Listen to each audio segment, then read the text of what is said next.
Hello everybody, and welcome to EveryMan Prepping. Today I wanted to dig a little further into these food shortages and talk about the beginning of what you see here on the screen.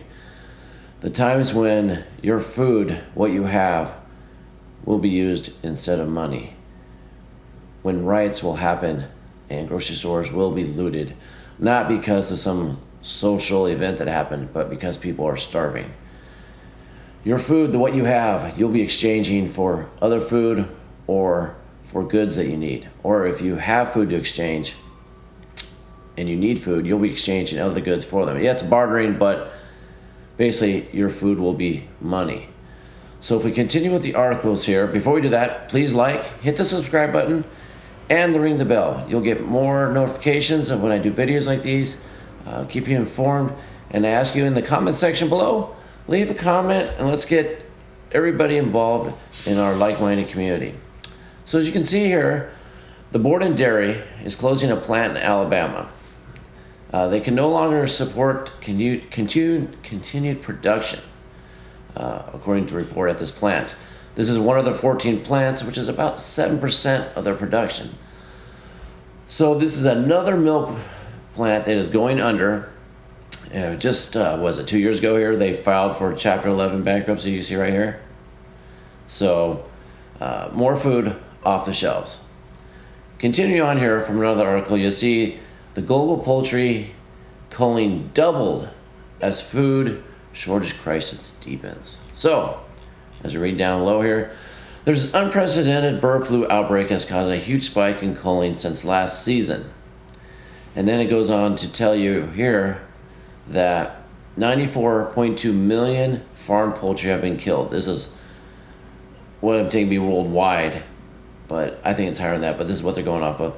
Last year, they said it's about 54, so that's really getting the doubling. And prior to 2020, the highest year worldwide was 15 million, and that happened only twice. So we're way over those numbers.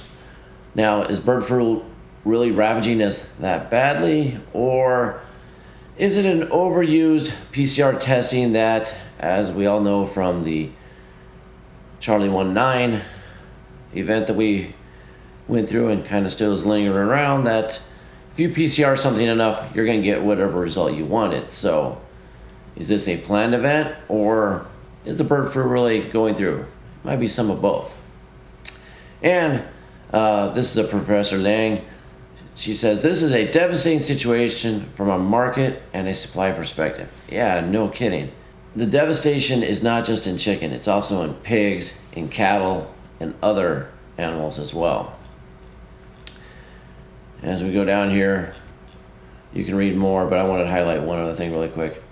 This Grady Ferguson is a senior research analyst at a data consultancy firm. They said while new cases have tapered off, the losses, quote, will continue to impact the industry potentially for years, as did in 2014 and 2015. So they're already telling you to plan. This is going to be bad for a long time. Thus, why I push raising your own chickens. I'll put a card up above where you can see where I talk about raising chickens. I have a few videos already, and we're going to grow that library. But chickens are super easy to grow, maintain. Feeding and watering is simple. The setup you have to have for a small coop, a small run, in almost any neighborhood, you can do it. And like I told people in the city, if you're in the city, you can do quail inside your apartment or inside your town, your condo, whatever you want to call it, your flat. They're just like parakeets. They're like pets, but you know what? They give you small eggs, and 3 quail eggs, get you 1 chicken egg. And it says down here, this year the United States has lost 40 million birds so far, which you can see is a ton of birds. And lastly, we have down here, continue on, the professor says, these issues are not going away. So they're telling you, get ready, get your own stuff. Continuing on here, we go to a Zero Hedge article. We talk about supply chain problems will persist because the system is being sabotaged. This is according to an author, Brandon Smith, at Alt Markets. We're just going to read some highlights of this article. I'll post it all below so you can read it further, but it kind of hints what we're getting at here, that Not only is there some natural events, the drought, the bird flus, the water shortages, causing problems with both animal and plant food production, but some of the powers that be are kind of doing this to us as well. And so we have highlighted here, almost every trade expert and industry insider is admitting that supply chain problems are going to persist in the foreseeable future, and some are starting to admit that localized production and trade models are the key to survival. What does that mean? Go to your local farmer, go to your local rancher, get food from them, make friends with them as much as you can, get your community involved, get your neighborhood to go there, support the local farmer, support the local rancher, go directly to the source. Don't rely on the supply chain. If you can't grow it all, and no one can, you can't grow everything you need, go to your local farmers and ranchers.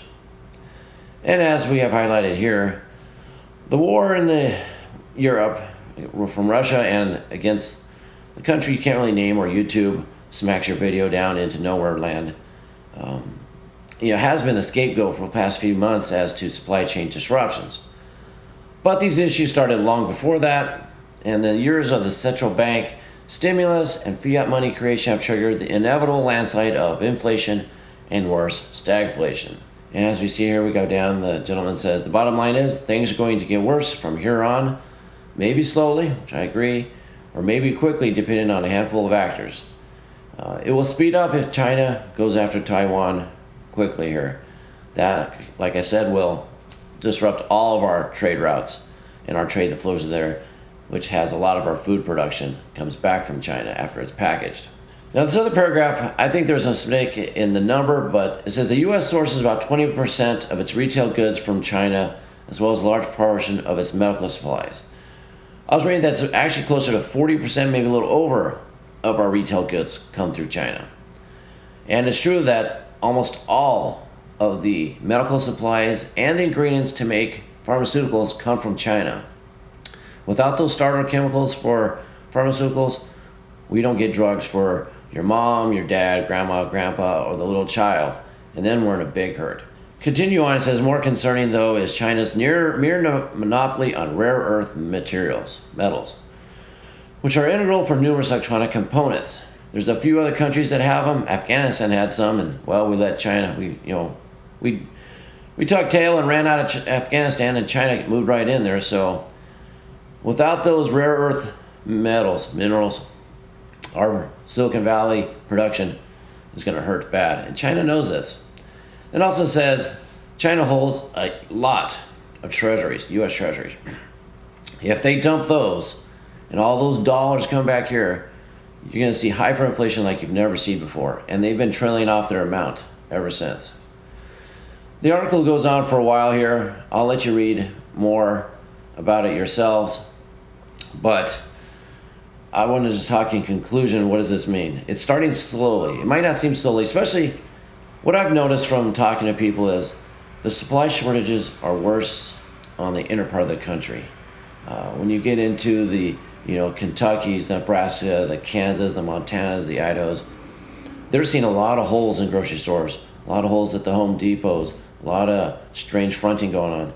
You get to the coast though, either it would be New York, Miami, Washington, California, not so much. Those shelves are pretty much stocked, and I believe one of the reasons is more of the population is on the coast, more of the money is on the coast, and all the imports come in on the coast. Why spend the fuel and the time paying the truckers to truck it inland when you can make more money just send it to the coast? So keep that in mind, and we're going to keep our eye on that. So, like I said before, try to grow your own food. Start a small garden, raise some chickens, get out there, get outside, get in the sun. It'll help if you're just thinking about how all this is weighing on you, you don't know what to do. Take a break, go outside. Breathing in fresh air and sunlight will do you wonders. I will keep you updated on this, so keep your ear to the ground and head on a swivel, and we'll talk soon.